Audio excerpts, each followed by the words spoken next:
Magandang morning na naman natin dyan outer mga sisilabs kong mahal, no? Ito na naman po si Pobreng Badiday Inday na taga Tabogon, Cebu.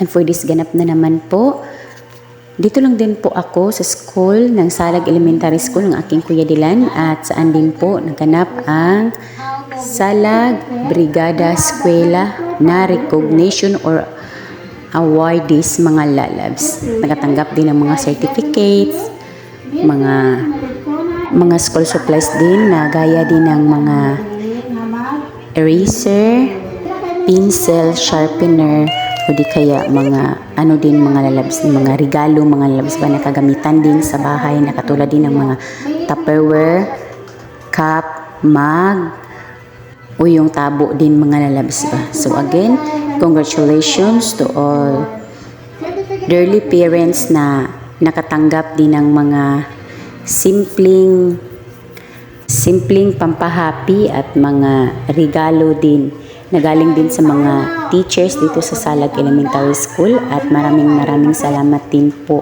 mga magigiting na guro namin dito, no, na sa inyong pag-abala din po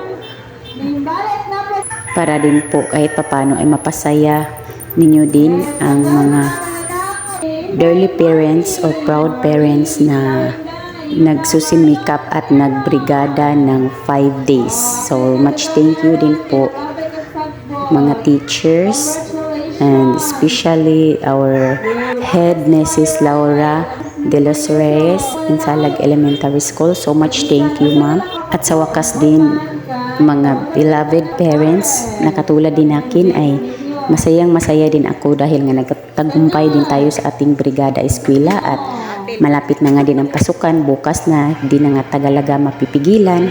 Ay malinis na din ang ating paaralan pagpasok ng ating mga mahal na mga junakis or kiddos ng ating buhay. Naway di rin tayo magpagod din mga dear parents sa ating mga anak pagsubaybay sa kanilang pag-eskwela at pagtulong din sa ating paaralan ng Salag Elementary School din para din ito sa ating lahat. At ito na nga din mga labs, no? Tapos na nga din. So thank you for watching. Mag-good day to all. Babush!